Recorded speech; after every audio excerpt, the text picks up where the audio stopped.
Hola, te habla el tutor Elio Manuel Pérez Infante.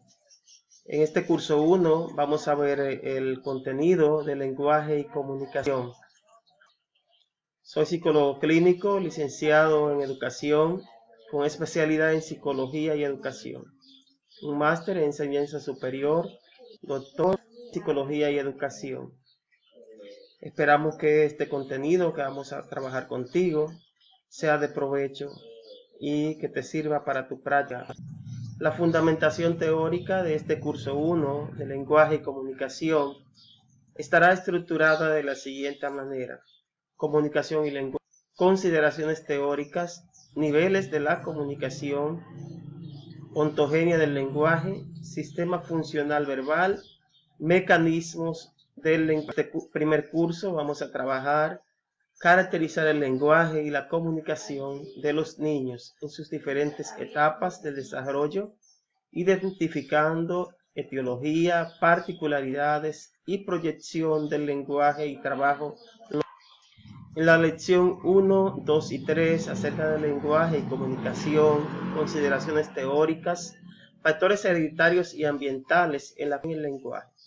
En lo concerniente a la comunicación y el lenguaje, pues podemos decir que todo ser humano, desde el momento mismo de la concepción, desarrolla unos vínculos importantísimos con sus progenitores, ya sea desde el lenguaje afectivo que la madre le transmite al bebé, hace que acaricie el vientre, o ya cuando el niño va desarrollando los niveles auditivos a nivel dentro de sus etapas, la etapa fetal, pues ya el niño va percibiendo sensaciones a través del vientre materno.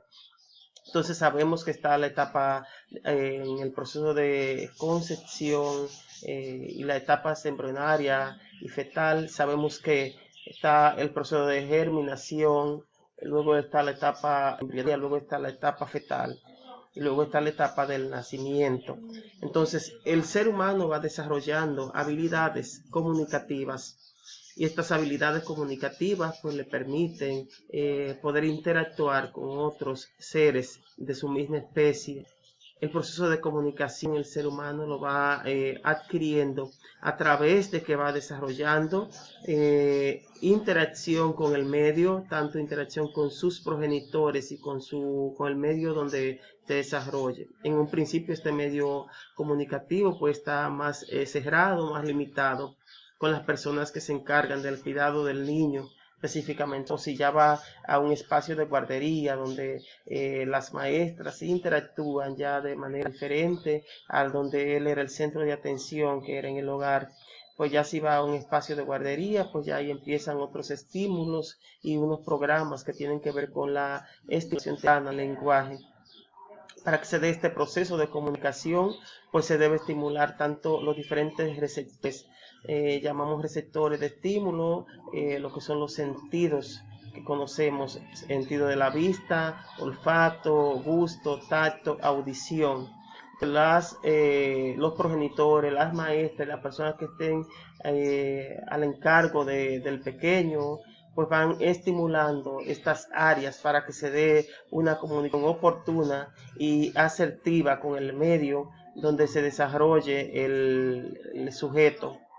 Los procesos de lenguaje entonces tienen que ver mucho con el código hablante de cada país.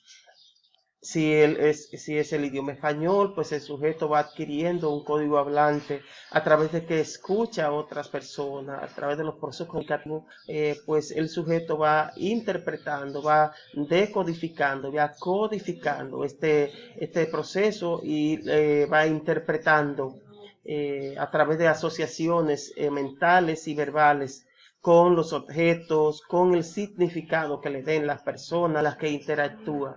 Entonces se va dando el proceso del lenguaje a través de un conjunto de signos que tienen que ver con el código hablante que el sujeto aprenda, ya sea el español, ya sea el inglés, el alemán, el francés.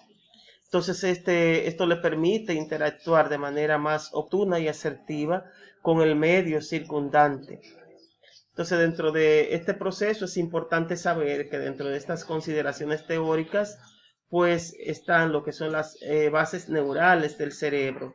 O sea, y tienen que ver los receptores, como te decía anteriormente.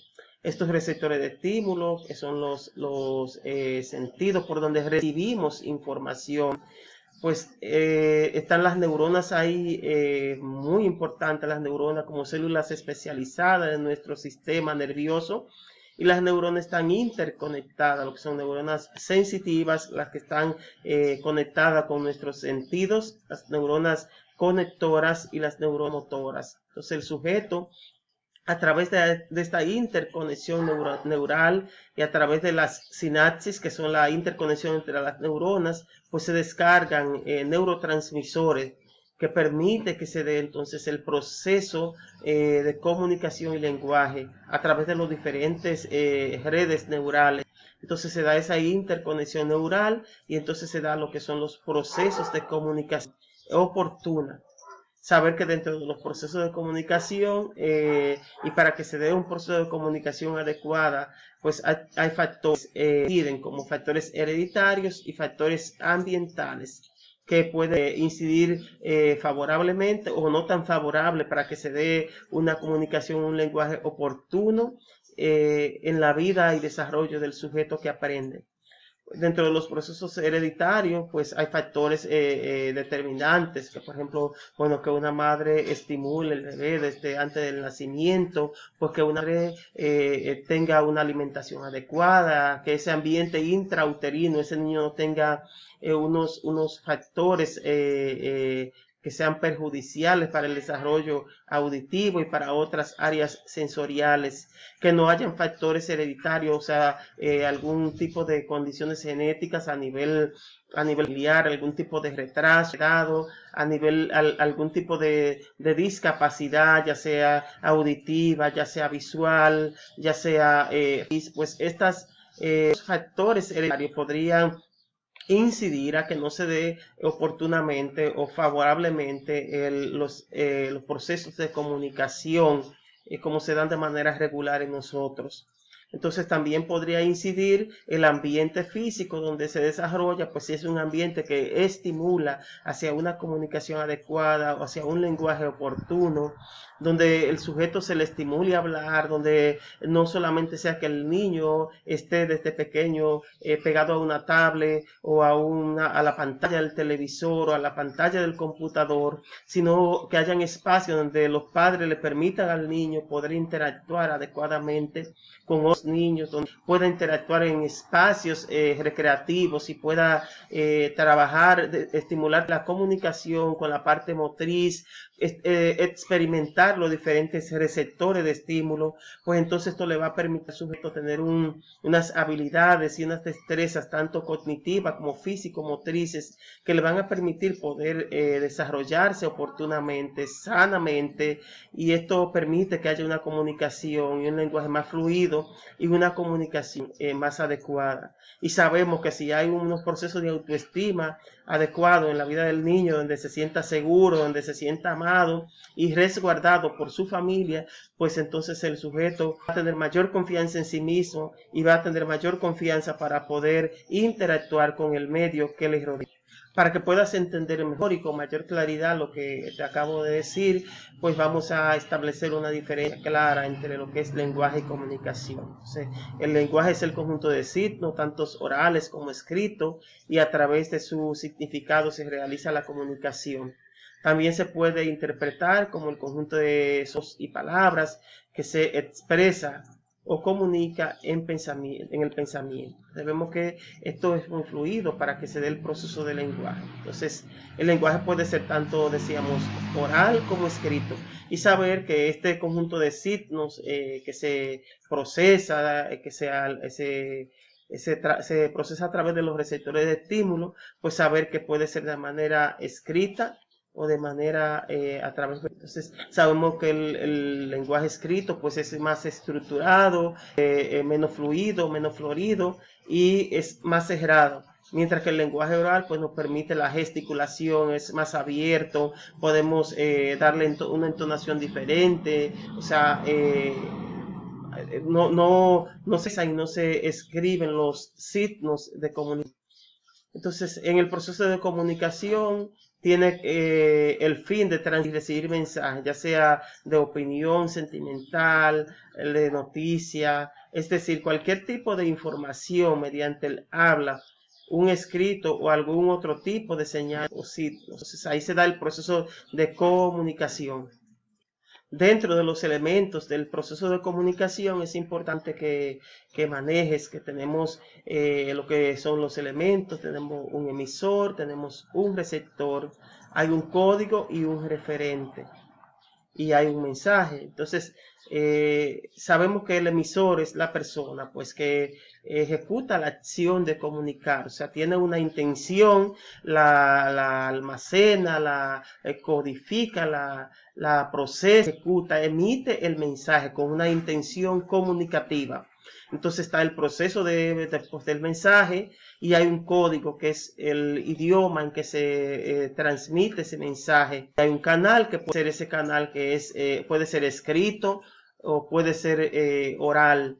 Y entonces pues está el receptor que es la persona que recibe. Entonces cuando el receptor recibe el mensaje, pues está entonces el proceso de decodificación de este mensaje a través de los receptores de estímulo, en este caso los canales auditivos y las redes neurales, como te decía anteriormente, y entonces se da de decodificación, de decodificar el mensaje, de interpretar, de procesarlo, de almacenarlo y recuperarlo si el receptor tiene que emitir otro mensaje al receptor. En estas lecciones 4 y 5 estaremos viendo lo que es la ontogenia del lenguaje y neurodinámica cerebral y lenguaje. En lo concerniente a la ontogenia del lenguaje, podemos observar que el desarrollo del lenguaje en el niño es un proceso de carácter biológico, o sea, que depende de características innatas y de la influencia ambiental, lo que te decía en cursos anteriores. O sea, el sujeto tiene unas características propias que le permiten poder desarrollar el lenguaje. O sea, viene con el ser humano la capacidad para desarrollar el lenguaje. Los órganos a nivel estructural están ahí. Entonces, pues el ambiente se encarga de influenciar esas características innatas, o sea, que la traemos con nosotros desde antes del nacimiento y la traemos pues aquí a la vida. Entonces, pues están ahí, solamente esperando pues que se estimulen a través de la interacción con el medio y con los demás seres humanos que nos acompañan en los procesos de vida. Entonces es un proceso importante la interacción comunicativa con el otro. Desde que nace el bebé se establecen relaciones con el mundo que los rodea y con hacia la marcada búsqueda del placer a través de la comunicación. Y entonces pues claro, con lo que es su madre específicamente o con la persona que se encarga de darle la atención al bebé y afectiva, que el lenguaje va vinculado con esa estimulación afectiva, porque se hace más oportuno. Entonces el niño con estas características innatas que trae, o sea, de su lenguaje, pues el ambiente lo va a potenciar. Y como te decía anteriormente, pues estos receptores de estímulo a desarrollar más, se van a potenciar más si viene acompañado este proceso de lenguaje bidireccional de la persona que te acompaña el pequeño, si viene acompañado de unos procesos afectivos, donde se combina lo que es estimulación del lenguaje y de las diferentes áreas comunicativas con los procesos afectivos, que el niño se sienta amado, que se sienta seguro y que le sea de interés poder desarrollar un lenguaje donde pueda comunicarse oportunamente con la persona, que él tiene un vínculo relacional funcional. Puedes observar aquí que el nivel prelingüístico, o sea, es etapa preparatoria antes de que el sujeto desarrolle el proceso mismo del lenguaje, o sea, que se pueda comunicar a través del lenguaje oral. Entonces, este proceso, pues, como te decía, pues va desarrollado. Pues el niño está captando, está desarrollando a través de unos vínculos afectivos, pues está desarrollando los sentidos y va regulando, va procesando información, va asimilando gestos, pues va interpretando, va asimilando, decodificando información. al nivel, pues claro que es las capacidades que tiene un niño pequeño, pues no tiene las habilidades